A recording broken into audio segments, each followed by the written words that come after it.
YouTube, welcome back to Peterson Auto. We're working on the Nissan Titan 2011.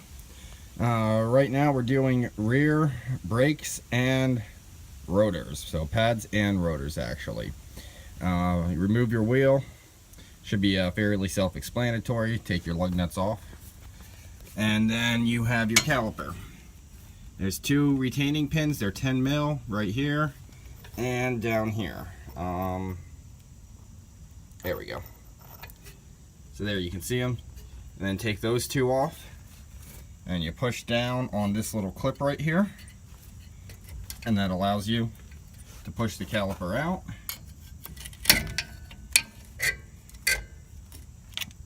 And the caliper will come off then. So we're going to get the caliper the rest of the way off because I'll need two hands to do that. So I can't shoot at that time. We're also going to pull the rotor off. The rotor will just slide right off.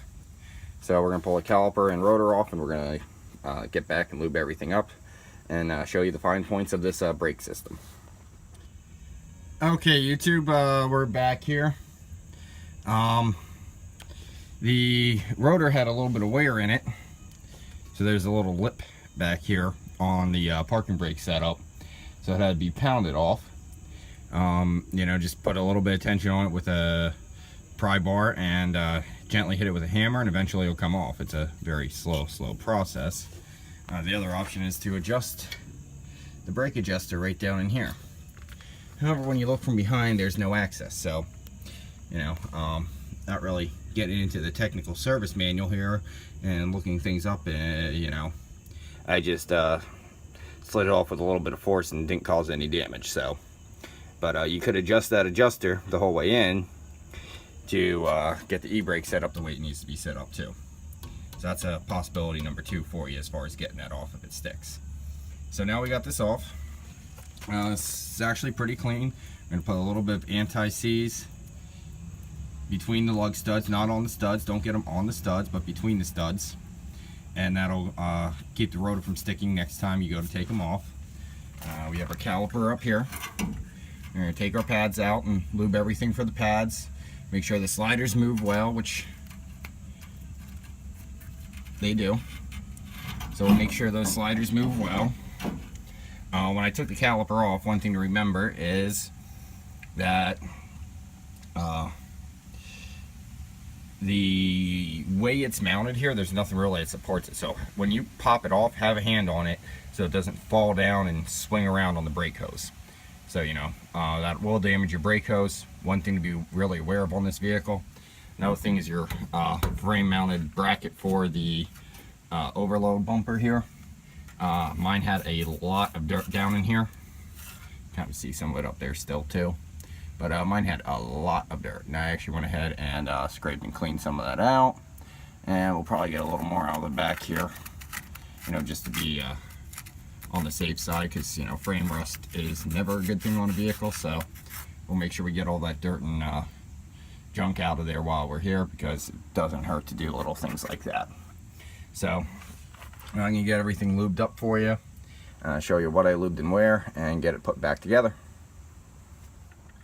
Alright YouTube, when you're inspecting things, one thing to look for is the dust boot. As I mentioned multiple times in other videos, there's a good example of a rip.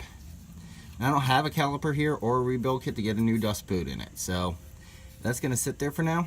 The rip in the dust boot will just cut down on the life of the caliper. It will not actually you know, hurt the performance of your brake system. It just allows dirt into an area there shouldn't be dirt, and gives it the potential to cause the piston to stick in the caliper. So there's a rip in the dust boot. I'm going to leave it there for now. It's going to be on my list of next time I do brakes, because you can see the boot itself. I can get you a good shot here. There you go. So you can see the boot itself's pretty good shape under there. There's no fluid, no real dirt in it yet. So it's a fairly recent rip, or at least something that was well protected by the pad. So we're going to go ahead and lube up this surface here.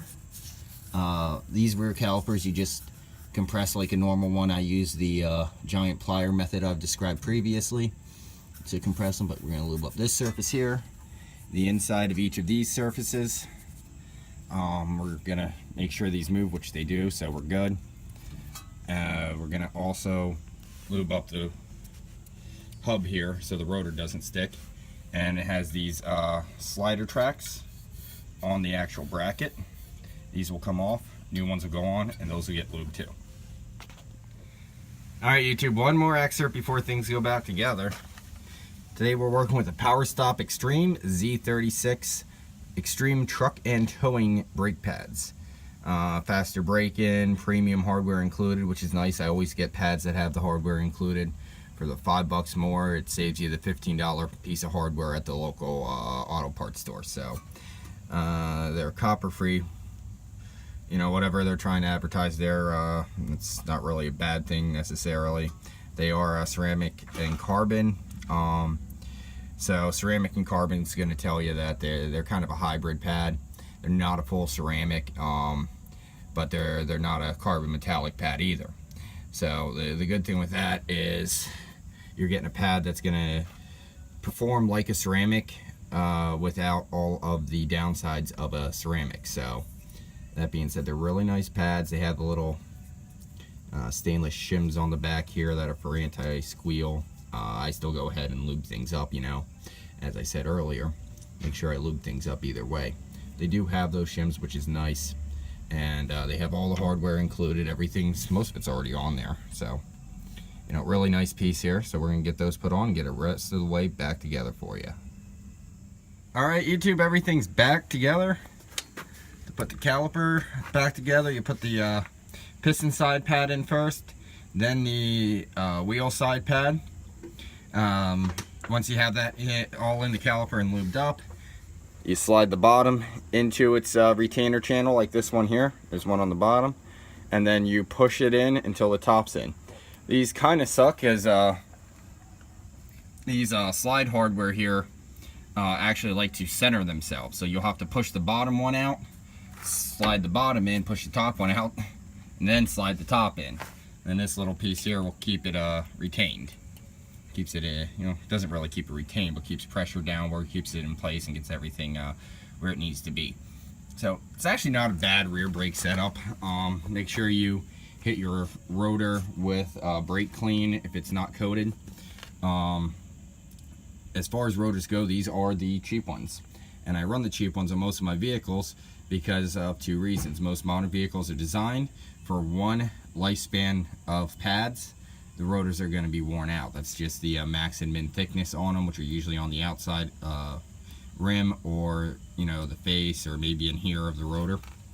So that being said, I don't really bother with that because you know, running a nicer rotor isn't really going to net you any better life. It might give you better performance, but a good set of pads goes a long way, and that's what we're trying on this truck here, because it is a driver truck, but I do occasionally tow stupid heavy military trailers with it, with no trailer brakes at this time. So, you know, just the other day I was grossing 11.4 with a load of stone in the military trailer in this truck, which ain't much, but for, you know, this year Titan with no trailer brakes, it is a good bit. So you know, I'm gonna go ahead and put these Powerstop Extreme pads on the Z36, see how they do with the you know, standard auto parts rotors.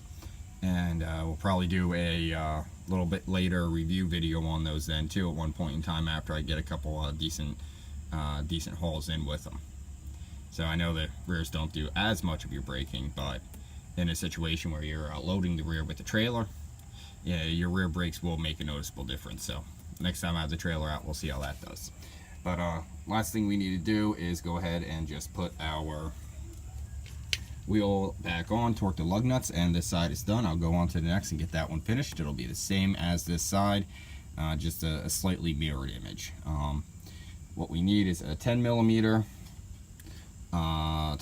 socket and wrench, a prying device, pry bar, you know, old screwdriver, whatever you prefer, anti-seize, brake clean, obviously the brake parts.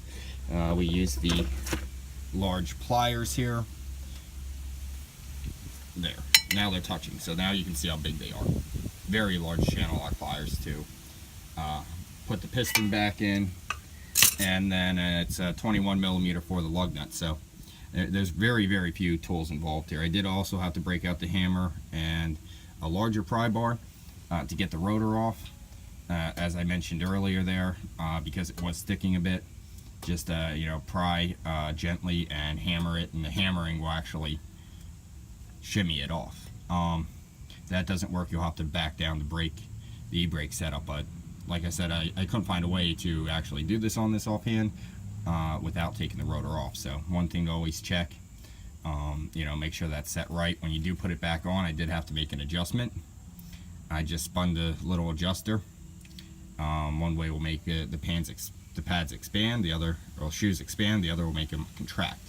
So we contracted them, and this slid on with no issues, no resistance. So after that, we're going to readjust our e-brake, which is actually going to be up under the truck there. And most of the time you won't have to readjust the e-brake, but in my case I'm going to, because it wasn't really working very well to start with. So